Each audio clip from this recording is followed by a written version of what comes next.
mo sọ mo ní pé a ti bá a débì kan eléyìí mi fẹ́ ká tún lò mọ́ ni ẹgbẹ́ yẹn ti sẹ́gbẹ́ kan. ọ̀bọ̀ ti make point ń bẹ̀. mo ti yọ point mi tí mo fẹ́ lò ń bẹ̀ torí pa pẹ́ díẹ̀ ká tó bẹ̀rẹ̀ quarter after 2 la bẹ̀rẹ̀ àbí quarter after 1 àbí 20 after 1 ṣá. ìyẹn ló jẹ́ ẹni èmi náà fẹ́ lo wákàtí rẹpẹtẹ.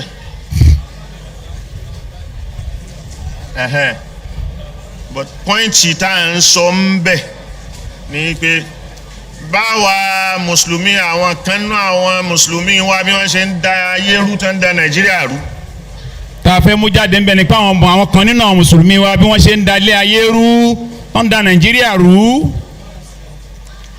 bẹ́ẹ̀ làwọn ẹlẹ́sìn apá kejì náà wọ́n ń dàrú. bẹ́ẹ̀ làwọn ẹlẹ́sìn apá kejì náà ni wọ́n ń dàrú. àmọ́ nǹkan ta ìbéèrè tí a fẹ́ béèrè ni pé ẹ̀sìn wo ló wà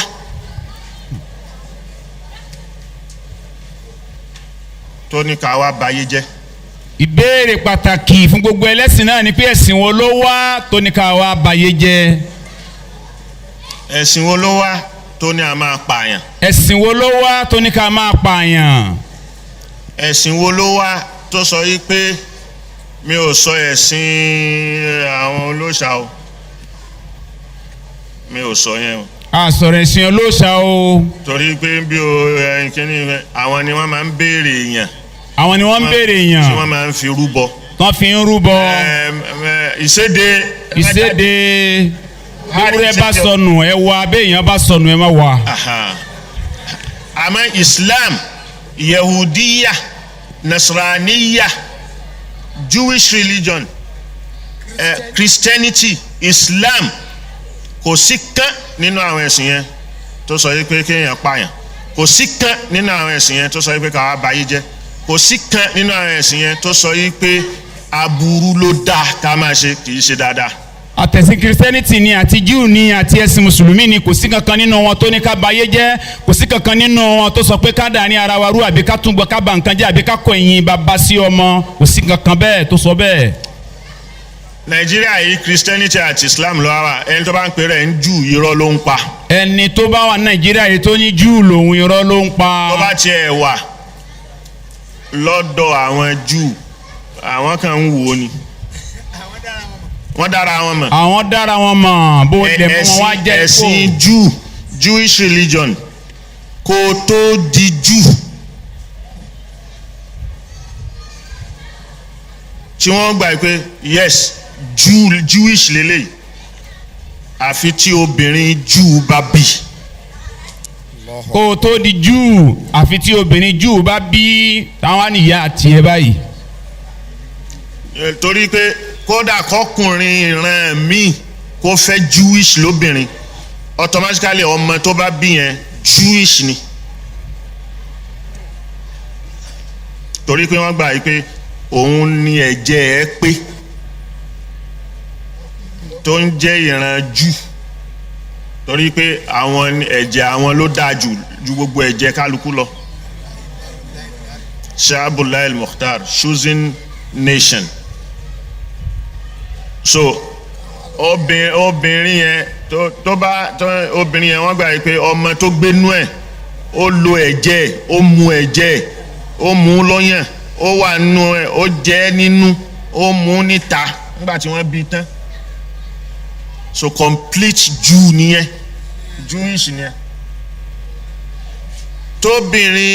tọkùnrin Jew tó bá fẹ́ obìnrin tí èyí ṣe Jewish ọmọ yẹn tó bá bí half Jew ni.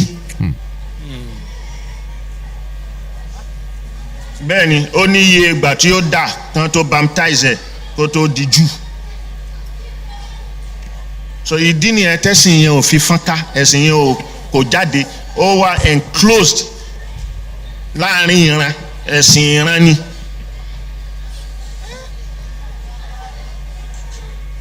so ẹ̀sìn ìran tó jẹ́ yẹn ni ò jẹ́ ó tàn ká Islam yẹn ṣẹ̀sìn ìran ló fi tàn ká Christianity náà ìgbà táwọn Paul gbà tí wọ́n gbé lọ Rome Antioch tí wọ́n ṣe kínní lòun ló sọ ọ́ di pé àwọn dẹ̀ ń pe àwọn yòókù ní Gentiles àwọn yẹn pè wọ́n pé àwọn ẹlẹ́sìn Jésù náà fi sọ ọ́ di Christianity so tí wọ́n bá gbé dé Rome ni kí wọ́n rí ibi tí agbára civilization wà níjọ́ náà kó back wọn up ni ẹ̀sìn Christianity ò ní tàn ká.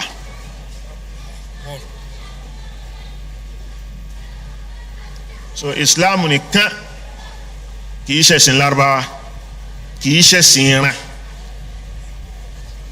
àwọn tó tan Islam ká lẹ́yìn pé Islam jáde ní Jaziratul Arab àwọn ìran míì ní tí wọ́n ṣe Lárúbáwá àwọn ni wọ́n contribute sínú èdè Lárúbáwá yìí ni wọ́n contribute sí gbogbo nǹkan.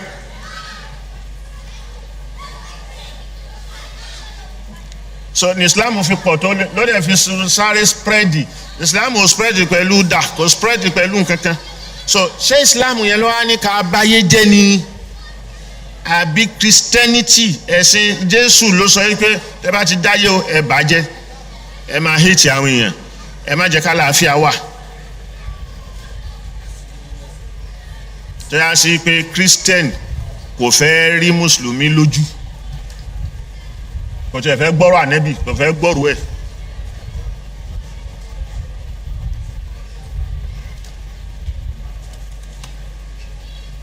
kí ló ṣe táwo lórí pé ká gbé ìlú wa ibi tá à ń gbé ààyè wa ká gbé ká develop ẹ̀ pẹ̀lú wípé ìwọ èmi ẹ̀sìn wọn ò papọ̀ but àìpapọ̀ ẹ̀sìn yẹn kí ni ibo la ti pàdé ibo ni melting point tá a ti pàdé ni wípé Islam fẹ́ káyé dá Christianity fẹ́ káyé dá so ibẹ̀ ni ká ti pàdé wípé yes so tí Mùsùlùmí tán bá wípé kíní kan Islam kí n lábọ̀rọ̀ tako tiẹ̀ lórí ẹ̀ pé rárá wọ́n fẹ́ Islamize Nàìjíríà ni ṣé wọ́n Christianize Nàìjíríà ìgbà táwọn kìíní dé àwọn Gẹ̀ẹ́sì tí wọ́n dé ṣé wọ́n Christianize Nàìjíríà kí náà fún wa Sunday lápapà dodo sí àtọmọ Mùsùlùmí àti Mùsùlùmí àtẹnikẹ́ni tí Sunday jọjọ́ ìsinmi nígbà ó tún yá gòwọ́nù dé ló bá tún gbé Sátidé sí toró òun 7-day Adventist lòun 7-day Adventist ní chọ́ọ̀chì tiẹ̀ ayé gòwọ́nù ní ọlùdé Sátidé wà fáwọn òṣìṣẹ́ tẹ́lẹ̀ Sunday nìkan lọ́jọ́ ìsinmi bóyá ẹ̀yin ò mẹ́yùn bóyá ẹ̀yin àwọn tí wọ́n bá bí ní ṣàlàyé fún wa ákírù 70 tí ò tí ì mọ kíní kò ní mọ̀ yìí pé Sátidé tẹ́lẹ̀ ṣe ọjọ́ ìsinmi so ní Kánò títí gbogbo ọjọ́ tí mo fi sáfù ní Kánò tí mo fi ṣiṣẹ́ ń bẹ̀ Sátidé wọ́n á lọ bíṣẹ́ Sunday nìkan ni wọ́n fi lẹ̀ Sátidé school wà Saturday Friday school wà ẹbí wọn kò sí ṣe ìsinmi lọ́jọ́ Friday ilé kí ó wà níjọ́ Jímọ̀ wọ́n kàn tètè close ni láti lọ Jímọ̀ so kí ló ṣe tá a pàdé papọ̀ níbì kan tá à ń sọ pé ẹnìkan fẹ́ Christianize ẹnìkan fẹ́ Islamize so wọ́n fẹ́ gbé Fúlàní jihadis Usman Danfodio jihad wọ́n fẹ́ gbé dé kínní òkúrọ́ ni ẹ́ Usman Danfodio nígbà tí ó ti gbé tayọ ẹgbẹ́ ẹbẹ̀ wà ń bẹ̀ ilẹ̀ àwọn TV wà ń bẹ̀ kò gbé jihad ẹ̀ débẹ̀ ó fi wọ́n lẹ̀ lẹ́sẹ̀sìn wọn ni.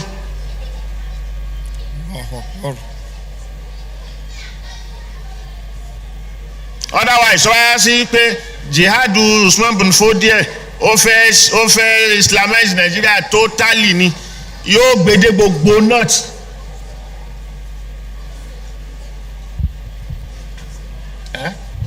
kò gbede bẹ́ẹ̀ Ayakumullah. ó níbi tó mọ Zaria Kano Sokoto Kebbi Zamfara state Kebbi state Katsina Kano state.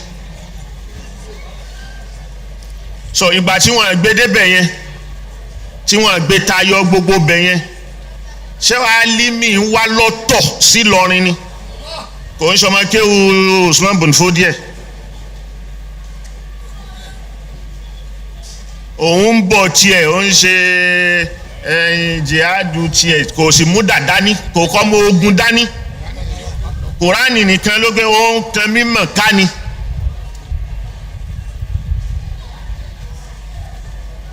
So ogun wo ni wọ́n lọ fi jà wọ́n lọrin tí wọ́n fi wá gba ilẹ̀ lọ́wọ́ Yorùbá.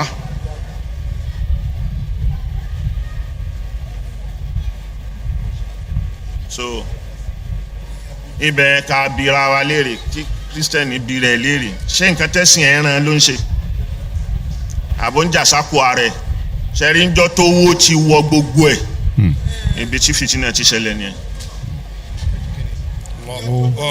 Ǹjọ́ títí owó ti wọ gbogbo ẹ̀ tẹ̀ni fìtínà ti bẹ̀rẹ̀.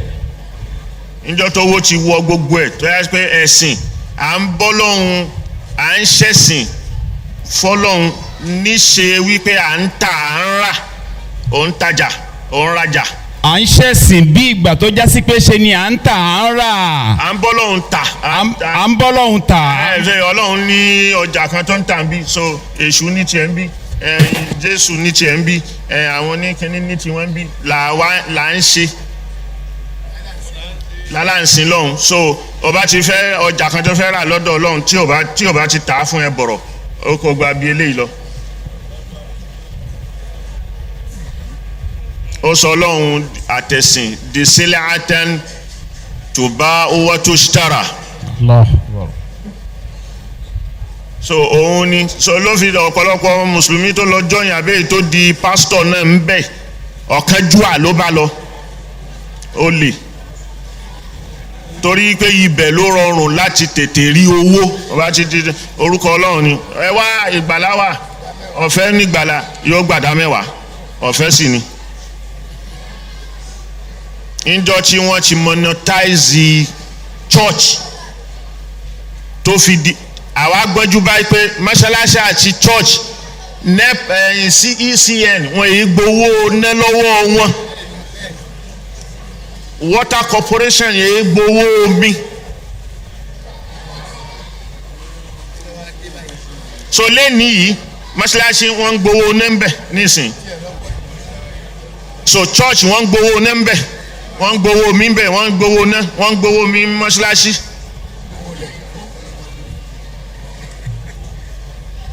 Because wọ́n ti mọ̀ yín pé wọ́n ti commercialize ẹ̀ so wọ́n ti monetize gbogbo ẹ̀ wọ́n ti commercialize ẹ̀ so ó ti níye ìdá tó máa dá owó offspring owó kìíní kan owó thanksgiving owó gbọ́ owó àwo so ọjà yẹn tó ti di business so nǹkan tí ó stop business yẹn láti máa flourish mọ́ wọ́n dẹ́jì láti fi ẹ̀mí wọn àti gbogbo nǹkan di. Torí ẹ̀ ní Islam ń ṣe jọ́ta ni wọ́n fẹ́ rí anything wọ́n sì fẹ́ gbọ́rò kankan tó jẹ́ Islam. Àwa ń bá wọn ṣe a sì wà tolerant a sì gbà Nábì Ìsá gbọ́. Alayhi salatu wa salam. So ìgbà Nábì Ìsá gbọ́ yẹn ó wà nù dandan òfin wa ìgbàgbọ́ wa.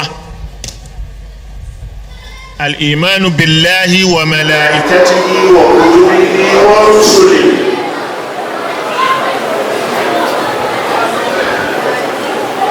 So mùsùlùmí tí ó bá gba Nábì Ìsá gbọ́. Mùsùlùmí tí ó bá gba Nábì Ìsá gbọ́. Ìsìlámù rẹ̀ kò pé.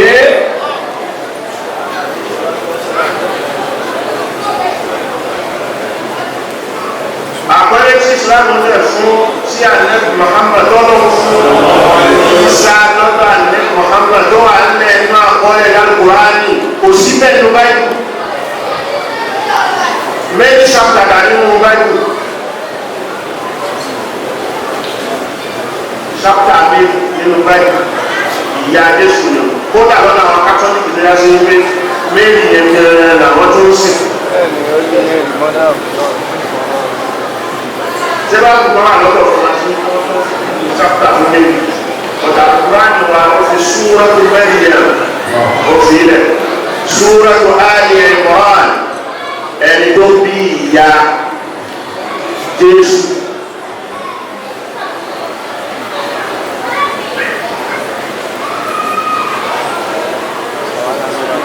Ìgbà tó ń dárúkọ àti fi dárúkọ àtẹ́bí ìsáàrùn àlùkòrán tọ́lọ̀ fi dárúkọ náà Kùránì ó ju ìlọ́pọ̀ ògbà tó fi dárúkọ àtẹ́kọ̀ọ́ náà lọ. Kí lẹ ṣe sì ní òjò ní?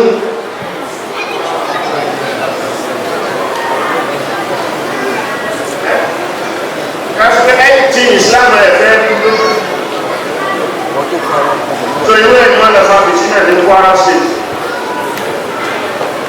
Tí wọ́n fa nínú Ìlọrin wà.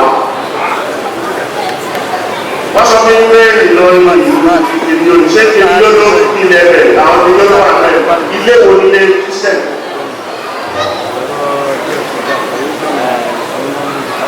Bọ́tí bíi Kàsámù yẹn wọ́n fi ilẹ̀ ẹlẹ̀ fún wọ́n talẹ̀ fún ẹbí kọ́ church ẹbí ṣe gbogbo fún tó yẹ òtó. Ibi tó wá pé predominant Muslim ní ẹ wá ń pé ẹ̀yin ò fẹ́ kí wọ́n ọmọ tó bá ti wá lórí tó bá ti wé wá kíláàsì ẹ̀yin lóbìnrin ọ̀yá ẹ̀lé wọn àfẹ́wọ́n rí nígbà àwọn àdáni church àwọn àdáni school. That's all right now.